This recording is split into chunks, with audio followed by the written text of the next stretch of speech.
Merci Madame le maire, mes chers collègues. Il y a quelques semaines, Anne Hidalgo déclarait dans la presse l'importance des corps intermédiaires et surtout la nécessité de garantir un vrai dialogue social apaisé. Un dialogue social apaisé, mes chers collègues, c'est tout d'abord garantir la transparence et la clarté dans ces relations dans le cadre du dialogue social avec les corps intermédiaires que constituent les organisations syndicales.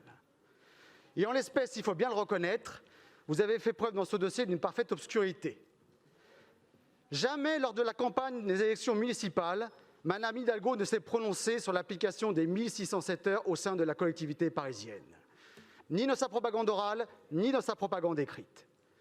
Le lendemain de sa réélection, aucune feuille de route RH n'a été indiquée aux organisations syndicales mettant en perspective l'application des 35 heures, que ce soit par elle-même ou par son adjoint au RH. Interrogé par nos soins en décembre dernier, vous avez escamoté ce sujet-là. Bilan de l'affaire, vous avez perdu 8 mois, que dis-je 8 mois 2 ans, car comme l'a rappelé ma collègue Maud Gattel, vous saviez très bien dès l'été 2019 que la loi de transformation de la fonction publique imposait les 1607 heures. Tout le monde est égal devant la loi. Un dialogue social apaisé, c'est aussi garantir la sérénité des débats et pour ce faire, assurer d'avoir du temps pour pouvoir discuter sereinement et ensuite pouvoir négocier tranquillement et clairement. Et évidemment, en débutant les négociations au mois de janvier, nonchalamment d'ailleurs, avant de les précipiter dans les dernières semaines, vous avez ipso facto électrisé les relations sociales et entraîné dans la rue l'ensemble des agents et l'intersyndicale. Un dialogue social apaisé, mes chers collègues, enfin, c'est aussi une relation de confiance, ou en tout cas une relation responsable avec l'État et le gouvernement.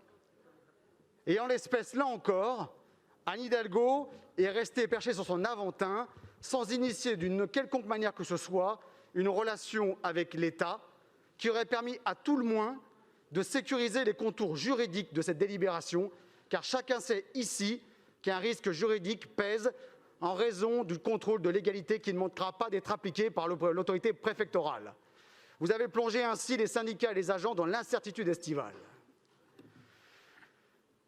Tout juste, mes chers collègues, vous avez accordé du bout des lèvres, et à notre demande d'ailleurs, un délai complémentaire de 3 mois. Pour en faire quoi? On n'en sait rien du tout. En tout cas, certainement pas pour donner 3 mois de négociation en plus à l'intersyndicale qui est aujourd'hui restée lettre morte. Ces 3 mois n'ont servi à rien.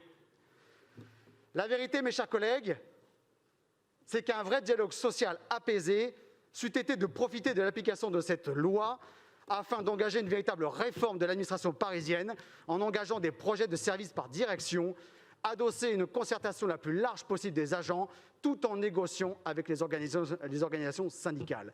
Ça, c'était une démarche responsable et vous ne l'avez pas faite. Celle-ci vous aurait permis de donner du sens et de la cohérence aux missions exercées par les agents de la collectivité. Ceci vous aurait même permis de pouvoir optimiser la qualité du service public qui est rendu par ces agents. Et en même temps, ça les aurait rendus responsables et acteurs du changement. La vérité, c'est que sur ce domaine, comme sur bien d'autres, Anne Hidalgo a fait de l'anti-Delanoë. Il y a 20 ans, en 2001, M. Delanoë faisait valider un accord intersyndical par l'ensemble des syndicats avant de le faire approuver par le Conseil de Paris. 20 ans plus tard, Mme Hidalgo, qui se pince de faire du progrès social, nous fait strictement l'inverse. Elle envoie au Conseil de Paris une délibération autoritaire car non validée en comité technique par les organisations syndicales, avant de renvoyer au calendrier grec un hypothétique accord sur les cycles de travail par direction. Pure foutaise. Je rappelle que Anne Hidalgo est tout de même issue de l'administration du travail et que depuis sa réélection, elle n'a jamais rencontré un syndicaliste de la ville de Paris, alors que toutes les semaines, elle sillonne le territoire national à la rencontre des maires, des élus locaux et des responsables associatifs, sans même dégager 2 heures de son agenda pour rencontrer l'intersyndicale parisienne. C'est une honte. Incapable de gérer 54 000 agents, en plus, elle prétend pouvoir gouverner 66 millions de Français, on croit rêver. Alors mes chers collègues, nous ne participerons pas à cette mascarade sur des micro-détails que vous portez au nom des uns et des autres.